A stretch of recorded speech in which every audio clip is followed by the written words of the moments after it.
The morning sun poured through the tall glass walls of Cross Enterprises, catching the reflections of a city that never seemed asleep. Ethan Cross stood by his office window, his hands in his pockets, staring at the skyline as if searching for something that wasn't there. He was known as the man who built empires from numbers, a mind sharper than any blade in business. But what few knew was that behind the cold blue of his eyes, he carried an emptiness he could never quite name. Success had brought him everything: money, control, reputation, but not peace. Peace was something he couldn't buy, couldn't negotiate, and couldn't schedule between meetings. His assistant, Maya Rivera, entered quietly, holding a folder and a cup of coffee balanced with the kind of grace that came from practice. She had been with him for 2 years, long enough to understand his moods without needing words. She knew when to speak, when to listen, and when to simply exist in his presence without demanding anything from him. Today, though, something about the air felt different. Ethan had been unusually quiet all morning, not in his usual focused way, but in a distant, almost uncertain way. "Sir," she said softly, placing the coffee on the table beside him, "your flight to Santorini is confirmed. The investors' meeting is tomorrow at 10 a.m. and the private villa is ready. I've arranged your schedule for the next 3 days." He nodded without turning around. "And you're coming?" Maya blinked, surprised. "Me? I thought you'd want me to handle the files from the office." Ethan finally turned, his expression unreadable. "You handle things better than anyone else. Besides, I don't trust anyone else to keep my calendar from falling apart. Pack your things. We leave in 2 hours." The firmness in his tone left no room for discussion. Maya simply nodded, hiding the small flicker of nerves that sparked inside her. Traveling with her boss wasn't new, but something about this particular trip felt heavier, more personal somehow. She hurried back to her desk, trying to focus on the logistics, but her mind kept wandering. Ethan Cross was more than a boss. He was a mystery. Brilliant, intimidating, disciplined to the point of obsession. She respected him deeply, but somewhere beneath that respect was a quiet fascination she had never dared to admit, not even to herself. 2 hours later, the hum of the private jet filled the air. Maya sat across from Ethan, her laptop open, the gentle vibration of the engines mixing with the low murmur of wind. He was reading through reports, completely absorbed as usual, yet there was something in the way his eyes flicked toward her every now and then. Briefly, subtly, but enough to make her heart race each time. The sky stretched endlessly outside the window, painted in shades of gold and white. For a long time, they didn't speak. It wasn't an uncomfortable silence. It was the kind of quiet that held weight, like both were aware of something unspoken. Finally, Maya broke it, her voice soft but steady. "Do you ever get tired of all this, Mr. Cross?" He looked up from his tablet. "All what?" "The meetings, the deadlines, the pressure. The need to always win." Ethan studied her for a moment. "Winning is what keeps me alive, Maya. I can't afford to slow down." She smiled faintly, looking out the window.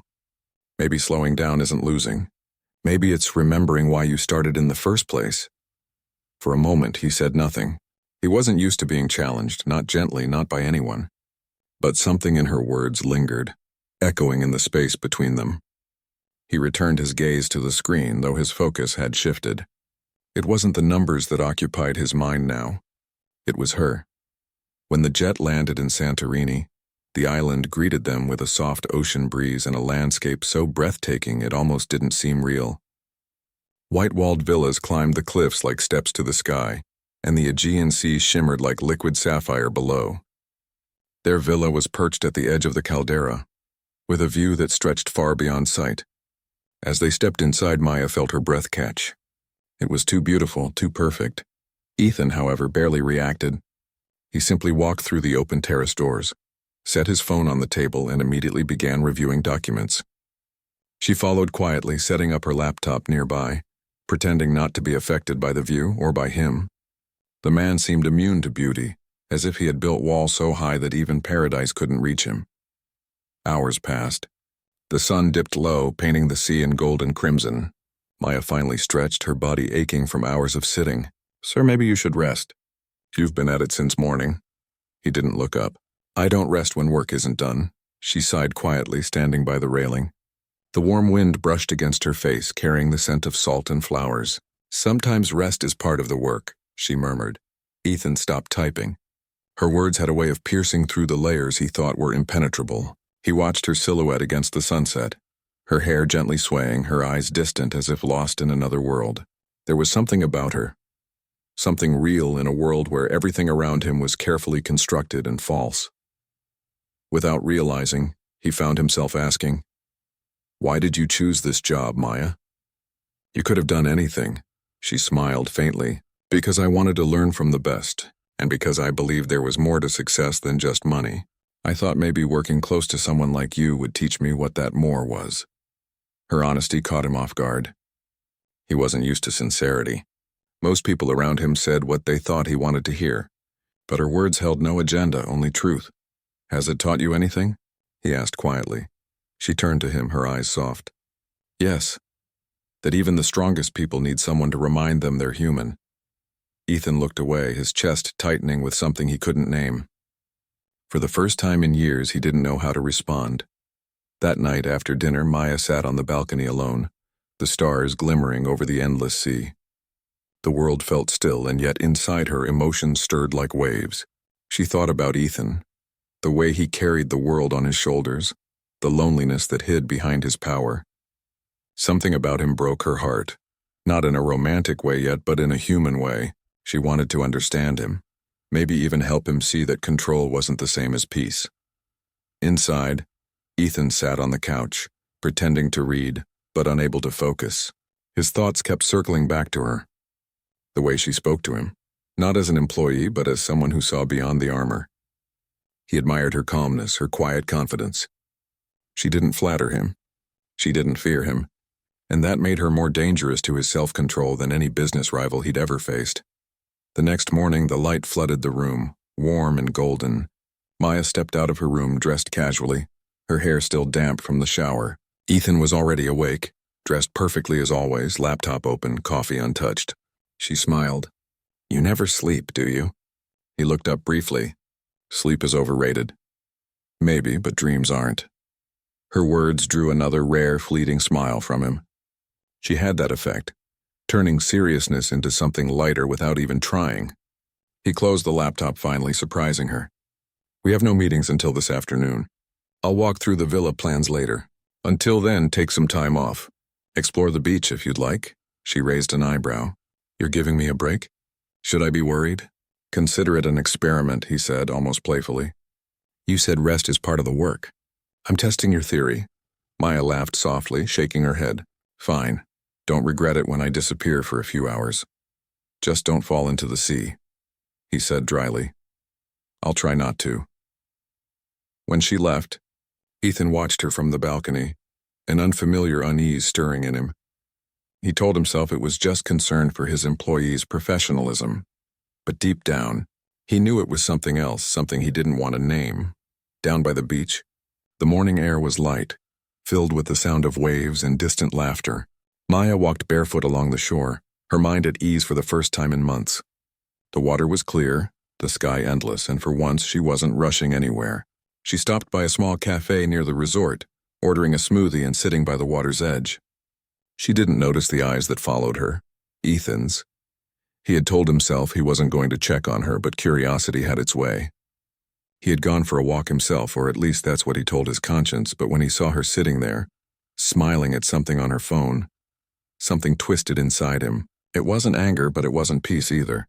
It was possessive, protective, confusing. Later that afternoon, when she returned, she found him in the same spot as before, focused, unreadable. "Did you enjoy your break?" he asked without looking up. She smiled. "Yes, it was perfect. You should try it sometime."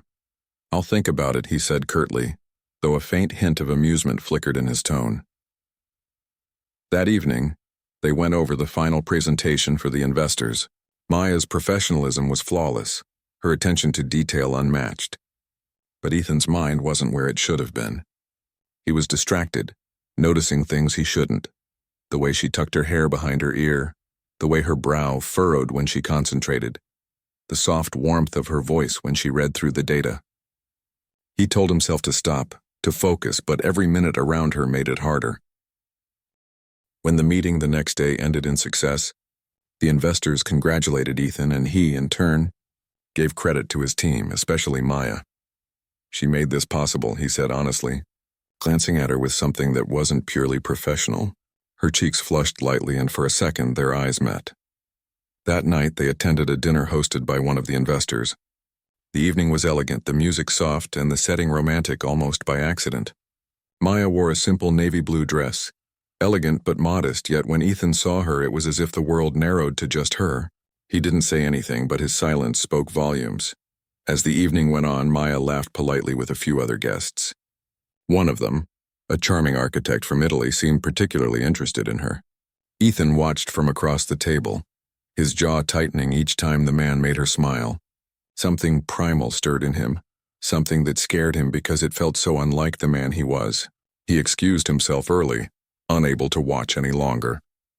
When Maya returned to the villa later, she found him on the balcony, looking at the sea, a glass of water untouched beside him.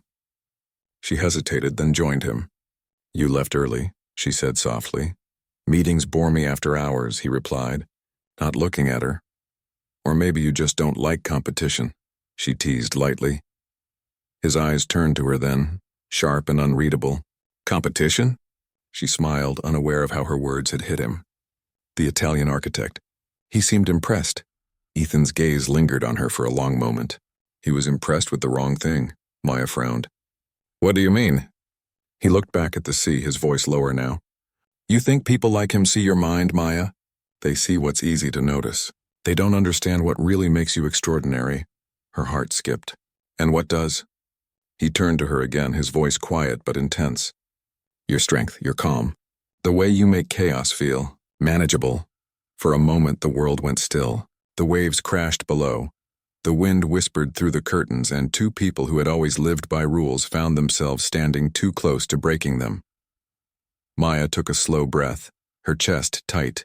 "You should get some rest, Ethan," she said finally, her tone gentle but firm. "We both should." He nodded, though his eyes never left her. "Good night, Maya." As she turned to leave, he whispered softly, almost to himself, "Good night. And thank you for reminding me what peace looks like." In the silence that followed, both of them knew something had changed, something neither could control. The next morning arrived wrapped in the golden light of a Santorini dawn, the kind that made even the most guarded hearts loosen their grip for a moment. Ethan Cross was already awake, seated on the balcony, the soft hum of the sea below and the rustle of palm leaves above creating an oddly soothing soundtrack to his thoughts. He stared at the horizon with the same analytical gaze he gave to financial forecasts, as if he could predict the movements of his own emotions by studying the rhythm of the waves. The truth was, sleep had been almost impossible. Every time he closed his eyes, he saw Maya's face in the dim light of the night before, her calm smile, the unguarded warmth in her eyes, the way she had looked at him not as the billionaire CEO everyone feared, but as a man simply trying to understand himself. It unsettled him because it felt real, and reality for Ethan had always been something he kept under lock and key. Inside, Maya was preparing her notes for the day. Her focus was admirable, but her mind kept drifting back to the conversation on the balcony. There had been something in Ethan's voice when he spoke, something fragile, almost human in a way she rarely saw. For 2 years she had admired his discipline, but she had also sensed the loneliness that came with it. Working for him had been a lesson in excellence and restraint, but now in this place far removed from boardrooms and skyscrapers, she was beginning to see the man behind the perfection. She wondered if he saw her too, or if she was still just another efficient assistant in his well-controlled world. When she finally stepped out onto the terrace, Ethan looked up from his thoughts. For a moment, the professional barrier between them felt thinner than ever. "Morning," she greeted softly, her voice carrying a calm warmth that contrasted with the sharpness of his usual mornings. "Morning," he replied, closing his laptop. "We have the day free until the investor dinner tonight. I thought we could review the expansion proposal after lunch." Maya smiled faintly. "Of course. Though you could also take a break, Mr. Cross." He raised an eyebrow, amused. "You're making a habit of suggesting that." "Someone has to remind you that you're human," she said lightly, echoing her words from before. He didn't answer, but she saw the smallest flicker of a smile before he turned toward the sea again. That silent acknowledgement was enough to make her heart lift in a quiet way. Later that afternoon, after hours of reviewing documents together, Maya suggested stepping outside for some air. Ethan hesitated. Routine and control were his comfort zones, but something about her persistence softened him. "Go ahead," he said at last, his voice half resigned, half curious.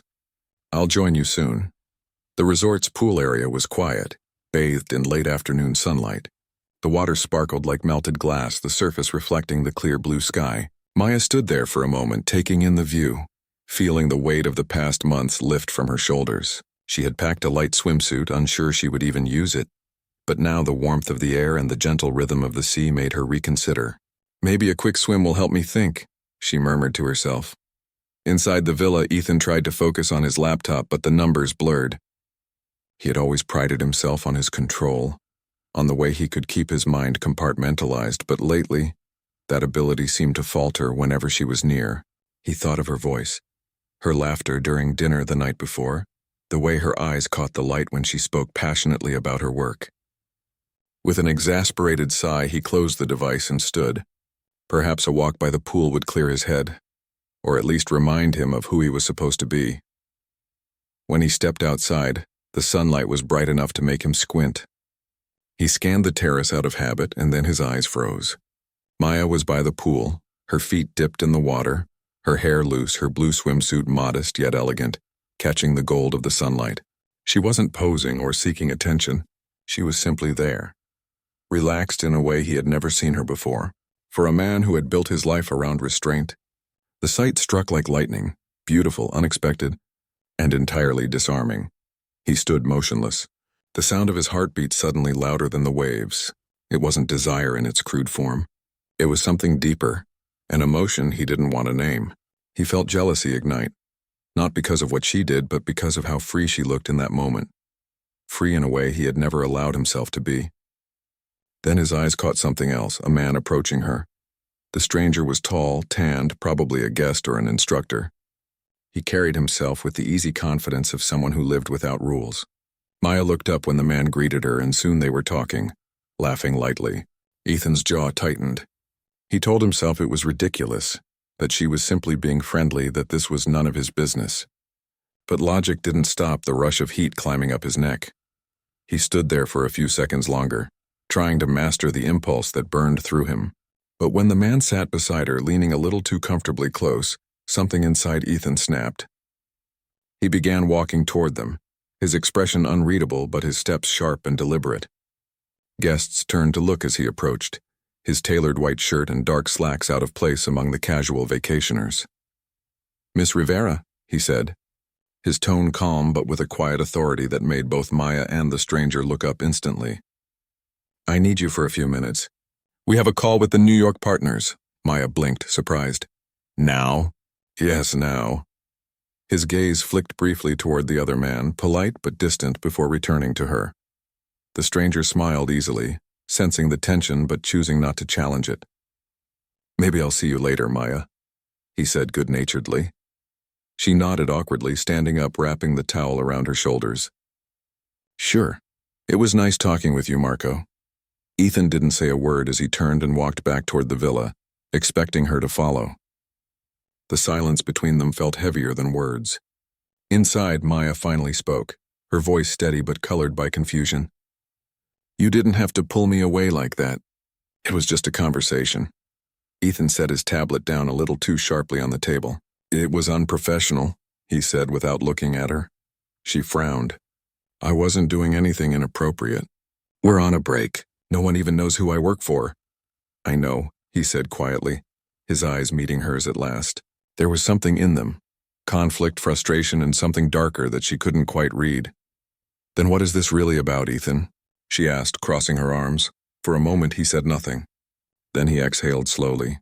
"You wouldn't understand. Try me." He hesitated, the mask of composure slipping. "I don't like seeing people treat you as if you're just another pretty face at a resort," he said finally. "You're more than that. You're brilliant. You've worked hard to be where you are. You deserve respect." His words caught her off guard.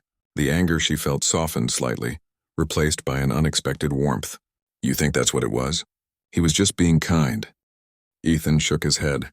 "You're too naive sometimes, Maya. People see what they want to see." "And what do you see?" she asked quietly. His gaze locked on hers. For a moment he looked as if he might actually answer, but then he turned away. "Let's drop it." The air between them pulsed with tension, but beneath it there was something deeper. Care, fear, and a strange kind of admiration that neither of them wanted to admit. Maya wanted to say more, but professionalism won. She gathered her papers, pretending to focus. Ethan returned to his seat, pretending to read. But the silence that followed wasn't peaceful. It was filled with the sound of two hearts beating against walls they'd built too high. Hours passed, and by evening both were still pretending nothing had happened. When the sun dipped below the horizon, casting long golden shadows across the villa, Maya finally stood. "I'll prepare for the dinner meeting," she said, her voice controlled. Ethan nodded without looking up. "Fine." As she left the room, he rubbed a hand over his face, frustrated with himself. Jealousy was a weakness he couldn't afford. It made him reckless, made him human. And being human was exactly what he had spent his whole life avoiding. That night, the dinner was elegant but tense. Maya looked radiant in a soft ivory dress, her hair loosely tied, her demeanor calm and graceful. Ethan noticed the way people gravitated toward her. The investors, the hosts, even strangers who didn't know her name. She had a lightness that drew people in, and the more he saw it, the more he realized how rare it was. He admired it as much as he resented it, because it reminded him of everything he had lost in pursuit of success. During the dinner, a group of guests struck up a conversation with Maya. She handled it effortlessly, laughing, sharing stories, listening. Ethan joined occasionally, but his responses were curt, his smile tight. The polite jealousy simmered just beneath the surface. At one point, one of the guests complimented Maya's poise, saying she must be a model or a diplomat. She laughed and corrected him, saying she worked as an assistant. Ethan felt a strange mixture of pride and irritation. Pride that she was his assistant. Irritation that the word didn't seem big enough for what she actually was. When the dinner finally ended, they walked back in silence through the quiet, moonlit path to the villa. The air was cool, scented with jasmine and sea breeze. Maya finally broke the silence. "You were quiet tonight." "I had nothing to add," Ethan said simply. "You seemed distracted." He stopped walking and turned to her. "Maybe I was. Maybe watching you handle people better than I ever could makes me question what I'm even doing here." She frowned slightly. "You're leading. You built this. You inspire people, Ethan," he gave a dry laugh. "Inspire them to chase success, maybe. But what if success just becomes a prettier kind of emptiness?" His honesty startled her. For a moment, she didn't see the powerful CEO. She saw the man who had carried the weight of ambition for so long that he had forgotten how to rest under it. She stepped closer, her voice gentle. "Maybe success isn't the problem. Maybe forgetting why you started is." Their eyes met again, and this time neither looked away. The space between them seemed to shrink, filled with words that neither dared to say. Then slowly, Ethan took a step back, running a hand through his hair. "We should get some rest. Big day tomorrow." Maya nodded, but as she walked into her room, her mind replayed his words, his tone, the look in his eyes. Something was shifting between them, something neither logic nor professionalism could contain. In his room, Ethan stood by the window, watching the reflection of the moon on the water. He thought about Maya's laughter by the pool, about the stranger's casual charm, about his own reaction. It wasn't the jealousy itself that bothered him. It was what it revealed. For the first time in his life, he realized that control wasn't strength if it meant denying what made him feel alive. He closed his eyes and whispered to himself, almost as if confessing to the night, "You're losing your balance. Cross." But somewhere deep inside, a quieter voice responded, "Maybe that's how you finally learn to stand on something real." Morning arrived in a haze of silver light and ocean mist. The villa was quiet except for the distant roll of the sea against the cliffs, a sound both calming and relentless. Ethan stood in the kitchen, pouring himself coffee he didn't really want, his mind still replaying the events of the previous evening. The jealousy that had taken hold of him was something alien, something he despised because it exposed a weakness he had sworn to outgrow. For years, Ethan had built his empire on discipline. No distractions, no dependencies, no emotional risks. But last night, when he saw Maya laughing beneath the lanterns of the terrace, something inside him had cracked. He had looked at her and realized that all his rules, all his carefully drawn boundaries, were suddenly paper thin against the pull of something he couldn't define. Maya emerged from her room a few minutes later, dressed simply, Her hair tied back, her demeanor calm but slightly distant. She greeted him politely and began organizing the table for the morning briefing. The air between them carried an invisible tension, heavy and unspoken. Ethan wanted to say something, an apology perhaps, or an explanation, but the words refused to form. He had spent his whole life commanding boardrooms and orchestrating global deals, yet here he stood, unable to form a single honest sentence to the one person who made him feel seen. As they sat down to review documents, the silence stretched too long to be comfortable. Finally, Maya spoke, her tone even but firm. "Ethan, I think we need to talk." He looked up, meeting her gaze. "About what?" She drew a slow breath. "About yesterday. About how you acted at the pool. I understand you care about professionalism, but the way you pulled me away was—" She hesitated, searching for the right word. Controlling. The word hit him harder than she intended. He straightened slightly, his jaw tightening. "I was protecting the image of the company," he said. She shook her head, her eyes steady. "No, you were protecting something else. And that's what confuses me. You're not a man who acts out of impulse, Ethan, but yesterday you did." He leaned back, silent, the truth pressing hard against the walls he had built. Maya continued, her voice softer now. "You've always taught me that control is strength. But maybe control without emotion isn't strength at all. Maybe it's fear in disguise." Her words lingered in the air like a quiet revelation. Ethan stared at her, realizing how much she understood him, perhaps more than anyone ever had. He finally looked away, his tone lower, almost reluctant. "You're right. It was fear. Fear of losing control, fear of seeing you through someone else's eyes." The honesty in his admission surprised her. She had expected defensiveness, not vulnerability. "Ethan," she said gently, "you don't have to fight everything alone. Not everything has to be a battle." He smiled faintly, though it didn't reach his eyes. "That's the only way I know how to live." The rest of the morning passed in silence. They worked, but the energy had changed. It wasn't cold anymore, just fragile. Both of them were thinking, processing, and perhaps beginning to understand that what stood between them wasn't attraction alone. It was the collision of two people who mirrored each other's strengths and flaws. By afternoon, they left for another meeting in the nearby town, a partnership discussion with local investors. The drive wound along the cliffside, offering views of the endless Aegean, sunlight glinting off the water like liquid gold. For a while, neither spoke. Maya watched the horizon, lost in thought. Ethan kept his eyes on the road, his mind equally restless. Finally, she broke the silence. "You built everything from nothing, didn't you?" He nodded slowly. "My father left when I was 10. My mother worked 2 jobs. I learned early that the world doesn't give you anything unless you take it." "And did taking it make you happy?" she asked quietly. His hands tightened on the wheel. "It made me safe." "Safe isn't always happy, Ethan." He didn't reply, but her words landed deep. He had spent years equating safety with success, building walls so high that no one could ever hurt him again. But what if those same walls had trapped him inside a fortress of his own making? When they arrived at the meeting, Ethan was his usual self again, composed, articulate, commanding. Maya admired how effortlessly he moved through the room, how people deferred to him, how power seemed to orbit him. Yet beneath the surface, she could sense the subtle strain, the quiet exhaustion that came from wearing armor too long. After the meeting, one of the local hosts invited them for a brief tour of the marina.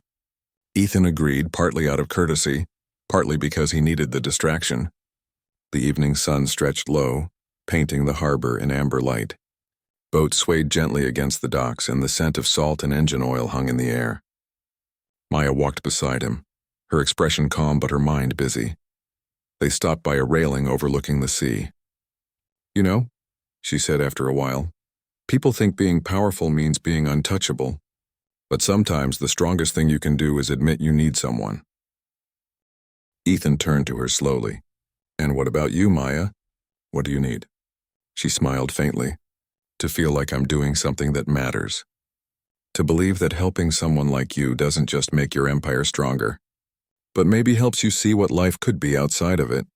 He studied her, realizing how much of his world she had quietly held together, his calendar, his deadlines, his sanity. But she wasn't just a part of his system. She had become the rhythm that kept it from falling apart. Back at the villa, the night air was heavy with humidity, and the sound of crickets filled the garden. Maya went to her room intending to rest, but her mind refused to settle. She kept thinking of the look in Ethan's eyes, the conflict, the vulnerability, the unspoken gratitude.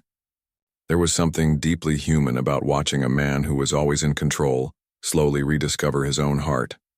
Ethan, in his room, paced near the window. He couldn't focus on emails or projections. Instead, he replayed every moment of the day, every word she had said. For the first time in years, he felt stripped of his usual certainty, and instead of fear, there was an odd sense of relief. Later, unable to sleep, he stepped outside.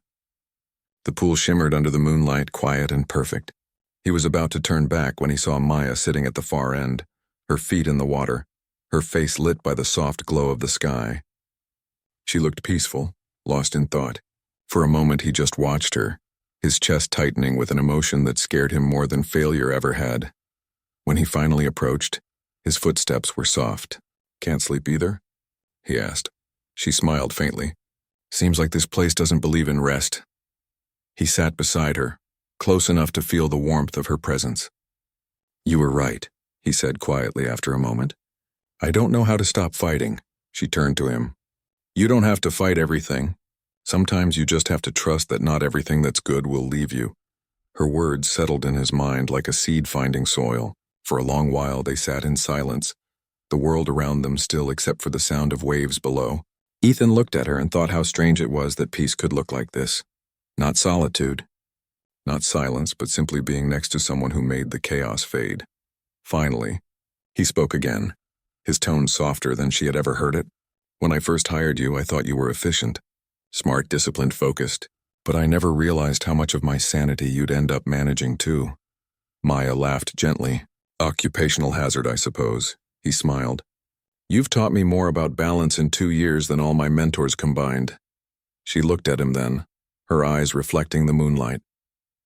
"Balance doesn't come from what you build, Ethan. It comes from what you allow yourself to feel." He nodded slowly, absorbing her words. "I've spent so long running from feeling that I forgot what it means to live." Maya's voice softened. "Then maybe this trip wasn't just for business. Maybe it was for you to remember." The honesty between them stretched deep, unguarded, raw. He wanted to say more, to tell her that she had become the only real thing in a world full of transactions. But he held back. Instead, he simply said, "Thank you." "For what?" "For not treating me like the man the world thinks I am." She smiled gently. "Maybe I see who you are trying to be instead." A silence followed, filled with mutual understanding. The tension that had once been sharp and uncomfortable now felt different, calmer, deeper, almost comforting. Ethan realized that what he felt for her wasn't just attraction. It was admiration, gratitude, and a yearning to become someone worthy of her faith. Eventually, Maya stood, brushing off her dress. "It's late. We should rest." Ethan rose too, reluctant to end the moment. "Maya," he said softly, "I know I haven't always been easy to work with." She smiled knowingly. "That's an understatement," he chuckled quietly. "But I'm trying. You've made me want to try." She looked at him, her expression tender. "That's all that matters, Ethan. Trying is how change begins." He watched her walk away toward her room, her silhouette framed by the soft moonlight. For the first time in years, he didn't feel like a man chasing success. He felt like a man rediscovering purpose. Later, as he stood alone by the pool, the reflection of the stars shimmering on the water, he whispered to himself, "Maybe this is what peace feels like." The words carried no irony, no cynicism, just quiet truth. Inside her room, Maya lay awake, listening to the distant hum of the waves. She wasn't sure what tomorrow would bring, but for the first time since joining Cross Enterprises, she felt that her presence truly meant something beyond work. She had come on this trip expecting to assist a powerful man. Instead, she had helped awaken a lost soul. The next morning, as sunlight flooded the villa once more, both woke with a strange calm. Something had shifted between them, not defined, not spoken, but undeniable. They were no longer just CEO and assistant. They were two travelers on different paths that had somehow begun to merge, and neither of them was ready to walk away from that. The following morning unfolded with a kind of stillness that was neither calm nor chaotic, just suspended between the two. The horizon was awash in pale light, the sea below the cliffs reflecting the first hues of dawn like a giant mirror stretching endlessly into possibility. Ethan woke before his alarm, an old habit that had once been born from necessity but now existed out of habit alone. He lay still for a few minutes, staring at the ceiling, replaying the moments of the night before, the quiet conversation by the pool, the peace that had replaced tension, and the strange awareness that he no longer recognized the man he had been only a week earlier. Somewhere between the reports, the meetings, and the jealousy that had nearly undone him, he had stumbled onto something more meaningful than ambition. It frightened him because it felt irreversible, and yet it also gave him a sense of calm he had never known. When Maya stepped into the terrace later that morning, she found him already at the table with coffee and his laptop. But there was something different about him now. His posture was less rigid, his expression softer, and when he looked up and greeted her, the sharp edge in his tone was gone. "Morning," he said simply, and she smiled back, noticing that for once he didn't sound like he was already in a meeting inside his own head. They spoke briefly about the day's agenda, some follow-up calls, a client review, and an afternoon event at the local cultural center where Ethan had been invited to speak about entrepreneurship. It was supposed to be a formal affair, but Maya sensed that this one might carry a more personal meaning. Throughout the morning, Ethan found himself watching her in quiet moments, the way she organized her notes with meticulous care, the way she adjusted her hair when the breeze swept through the open windows, the calm assurance in her voice when she discussed logistics. He realized that what drew him to her wasn't simply attraction. It was the steadiness she carried, the grounded sense of purpose he had long lost while chasing perfection. For the first time in his adult life, he wanted to learn from someone rather than instruct them. By noon, they headed to the event venue overlooking the old harbor. The drive wound through narrow roads lined with olive trees and whitewashed houses. The sea glimmered on one side and the island's quiet rhythm pulsed around them. Maya watched the scenery, occasionally glancing at Ethan, who seemed lost in thought but not in his usual analytical way. There was gentleness in his silence, as if he was absorbing the world rather than trying to control it. The event hall was already buzzing when they arrived. Entrepreneurs, journalists, and students gathering to hear the renowned Ethan Cross speak. Maya moved with efficiency, checking the presentation equipment, coordinating with the organizers, and ensuring everything was perfect. Ethan watched her from a distance, quietly impressed by how effortlessly she handled pressure. There was no pretense, no need to prove herself. She simply worked because she cared.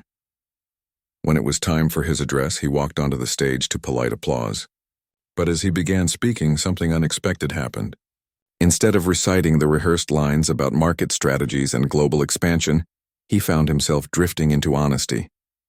"Success," he said, pausing as if the word itself had grown too heavy, "is not the absence of struggle, and it's not measured by what you own. It's about the kind of person you become while building what matters. For years I thought control was strength, but I've learned recently that control without purpose is just another kind of prison." The audience listened in silence, moved by the quiet conviction in his tone. Maya, standing near the back, felt something tighten in her chest. He wasn't just addressing them. He was speaking to himself, perhaps even to her. When the speech ended, the crowd erupted in applause, but Ethan's eyes sought only one face. He found her across the hall, and the look they exchanged said more than words could. It was gratitude, recognition, and something deeper, an understanding that they had both crossed an invisible threshold. Later, at the reception, several people approached Ethan to congratulate him, but he remained politely detached, his attention occasionally flicking toward Maya as she spoke with one of the organizers. When one of the younger executives complimented her intelligence, Ethan felt a familiar pang of jealousy rise again, but this time, it wasn't sharp or possessive. It was reflective, almost humbling. He realized that what he truly feared wasn't losing her attention to someone else. It was losing the version of himself that only she seemed to bring out. That evening, back at the villa, they dined quietly on the terrace. The sky was painted in deep violet, and the scent of the ocean mixed with jasmine from the nearby garden. For a while, neither spoke, content to listen to the rhythm of the waves. Finally, Maya broke the silence. "Your speech today was different. You didn't sound like a CEO, you sounded human." He smiled faintly. That might be the greatest compliment I've ever received. You meant what you said, didn't you? About control being a prison. He nodded slowly. I used to think discipline was freedom, but now I think freedom is learning when to let go. She looked at him thoughtfully. Letting go doesn't mean losing. Sometimes it means trusting that what's meant to stay will stay, even if you stop holding on so tightly. Her words sank deep into him. For years he had clung to control as his only defense against chaos, but now he saw that control had cost him the very things that made life worth living: peace, connection, and love. He leaned back in his chair, exhaling. You know, Maya, I've always admired your calm. No matter how much pressure there is, you never lose yourself. How do you do it? She smiled, her gaze drifting toward the dark horizon. Maybe because I've already lost things that mattered. When you've faced loss, you learn that control is an illusion. The only real strength is faith. Faith in yourself, in people, in the idea that even the worst storms pass. Her voice carried a quiet strength that moved him. He realized how little he truly knew about her. How much of her resilience had been forged through pain she never spoke about. For the first time he wanted to know, not as her employer, but as someone who genuinely cared. What did you lose? He asked softly. She hesitated, then spoke. My father. He died when I was 19. He was the kind of man who believed that kindness was stronger than ambition. I didn't understand it back then. I thought he was too gentle for this world, but now, I think he was the bravest person I ever knew. Ethan was silent for a long moment. I'm sorry, Maya. She shook her head gently. Don't be. His death taught me something I needed to learn. That success means nothing if it cost you the people who believed in you. The final morning of their trip began with a silence that carried both peace and tension. The sun climbed slowly over the horizon, lighting the white walls of the villa with a glow that seemed almost sacred. Ethan Cross stood on the balcony again, the same place where his story with Maya had begun to shift days earlier. But today the air felt different, lighter, cleaner, as though the island itself had been witness to his quiet transformation. He had come here as a man who measured worth by numbers, who believed control was strength, and who treated life as a project to be managed. Yet now, as he watched the waves stretch endlessly toward the sky, he realized that success meant nothing if it wasn't shared with someone who reminded him to breathe. He had not said those words aloud, but they pulsed in his chest like a truth waiting for courage. Behind him, the door opened softly. Maya stepped outside, her steps unhurried, her expression thoughtful. She was dressed in simple linen, her hair tied back, her eyes still bright with the calm that always seemed to disarm him. You're up early again, she said, her tone light but knowing. Some habits are hard to kill. He smiled faintly. Some are worth keeping. She joined him at the railing, the sea breeze catching strands of her hair. For a few minutes they stood in silence, the kind of silence that existed only between people who had learned to listen beyond words. When Ethan finally spoke, his voice was quiet, but steady. Maya, I've spent most of my life believing that emotions are distractions, that letting someone close is weakness. But this week I realized something. Running from connection doesn't make you strong. It makes you empty. She turned toward him, her expression gentle but serious. You're not empty, Ethan. You were just protecting yourself. People who've been hurt learn to build walls. It's how they survive. But surviving isn't the same as living. Her words landed softly but firmly, like the truth she knew he needed to hear. He looked at her then, his gaze unwavering. I don't want to keep surviving. I want to start living, and I don't know how to do that without you reminding me what that feels like. The confession hung between them, raw and real. Maya didn't answer immediately. She looked out at the sea, gathering her thoughts. Ethan, she said finally, what you feel right now, it's not just about me. It's about what I represent. Hope, freedom, change. You don't need to depend on me to find those things. You need to learn to hold them inside yourself. He nodded slowly, understanding her meaning even through the ache that came with it. You think I'm not ready, he said quietly. I think you're learning, she corrected. And learning takes time. The day passed with quiet preparation. Their flight back to New York was scheduled for that evening, and the villa slowly returned to its polished, impersonal order. Yet beneath the calm surface, emotions churned. Ethan moved through his tasks methodically, but his mind was far away, replaying every conversation, every glance, every unspoken feeling that had reshaped him. Maya, meanwhile, packed her files and laptop, her heart heavy but proud. She had seen men like Ethan before, brilliant, driven, unyielding, but none had ever dared to question their own reflection as he had. She knew this week had changed him, and that alone was enough. In the afternoon, they walked one last time along the cliffs. The sea wind was strong, whipping through their clothes, carrying the faint scent of salt and thyme. Below them, the water crashed against the rocks in rhythmic defiance, as if reminding them that all things powerful are also fragile. Maya stopped near the edge, staring at the horizon. "You know," she said softly, "when I first started working for you, I thought strength meant never showing weakness. But now I see it's the opposite. Strength is admitting you're scared and still choosing to move forward." Ethan looked at her with quiet admiration. "You've been my teacher more than my employee," he said. "You've shown me what integrity looks like when no one's watching." She smiled faintly. "And you've shown me that even the coldest hearts can learn to feel again." As they returned to the villa, a call from Ethan's headquarters came through, urgent, demanding his attention. A merger negotiation had collapsed in his absence, and the press was already circling. Old habits kicked in. His posture straightened, his tone sharpened, his focus narrowed. Maya watched the shift with mixed emotions. The CEO was back, but for the first time, she saw the cost of that armor. When the call ended, he exhaled, rubbing the bridge of his nose. "Looks like reality waited for me to come back," he muttered. "Reality tends to do that," she replied quietly. He glanced at her, the weight of decision heavy in his eyes. "You know, before this trip, I would have flown straight into damage control. I would have canceled everything else, blamed everyone, fixed it by force. But now, I think maybe it's not about controlling everything. Maybe it's about trusting the people you built the company with." Her face softened.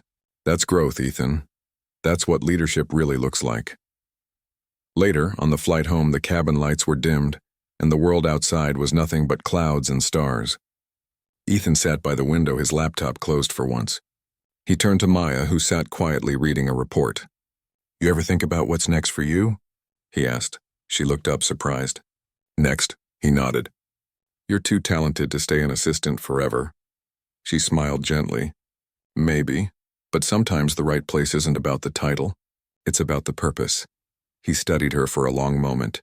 "And have you found your purpose?" "I think helping people become who they're meant to be might be part of it," she said, her gaze steady on him. The words lingered, carrying both gratitude and closure. When they landed, New York greeted them with its usual chaos. Horns, lights, urgency. The city looked different to Ethan now, as if the gray buildings had softened somehow. At the office the next morning, everyone noticed the change. He smiled more, delegated more, and listened, really listened, to his staff. The sharp edges were still there, but they were no longer weapons. They were tools guided by intention instead of fear. That evening, after everyone had left, Ethan found himself standing once again by the massive window overlooking the city, just as he had before the trip. The skyline glittered like a constellation of possibilities. He heard a soft knock behind him. "Come in," he said. Maya entered, holding a small envelope. "Your flight itinerary for next week's summit," she explained, placing it on his desk. He nodded, but his eyes lingered on her. "Maya," he began, "I've been thinking. You've been more than an assistant. You've been a partner in every sense that matters. I want you to lead the new foundation we're starting, the one that supports young entrepreneurs who come from nothing. You'd have full authority." She blinked, surprised. "A foundation?" He nodded. "Yes, it's time I give back. Time I start building something that helps others, not just myself. And I can't think of anyone better to lead it." Her eyes shimmered with quiet emotion. "Ethan, I don't know what to say." He smiled. "Say yes." She laughed softly. "Yes, then. But only if you promise to keep doing what you started. To keep feeling, to keep trusting." He extended his hand. "Deal." She shook it, and in that simple gesture, years of distance collapsed into mutual respect and unspoken affection. Weeks passed, and the foundation took shape. Ethan traveled less, smiled more, and discovered that leadership rooted in empathy was far more powerful than authority rooted in fear. Maya thrived in her new role, mentoring others, bringing warmth to a vision that once would have been all structure and logic. Their paths remained intertwined, not through dependency but through shared purpose.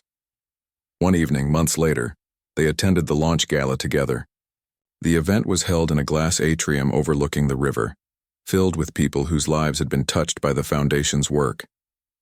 As speeches ended and applause filled the hall, Ethan turned to Maya. "You were right," he said softly. "Success means nothing if it doesn't make someone else's world better." She smiled. "And peace means nothing if you don't share it." Outside, the city lights shimmered against the dark water. Ethan thought of the man he had been, the one who believed control was everything, and felt a quiet gratitude that life had sent him someone brave enough to challenge him. Maya glanced at him and said almost teasingly, "You know, for someone who used to hate vacations, you've come a long way." He laughed, a sound genuine and light. Maybe the right company changes everything. They stood there for a long moment side by side, not needing words. The night was warm, the air filled with possibility. Ethan looked at her and realized that the greatest transformation wasn't in his company, or even in his success. It was in his heart finally learning to open. The story of the millionaire and his assistant didn't end with grand declarations or dramatic gestures. It ended with quiet strength, mutual respect, and the understanding that love, when rooted in growth and gratitude, doesn't need to be rushed. It simply needs to be real. And as the music played and laughter drifted through the glass hall, Ethan whispered a thought that only Maya could hear. "Thank you for teaching me how to live." Maya smiled, her eyes bright with warmth. "You taught yourself, Ethan. I just held the mirror." And somewhere beyond the city skyline, the world felt a little lighter, a little kinder, because two people had chosen change over comfort, compassion over control, and truth over fear.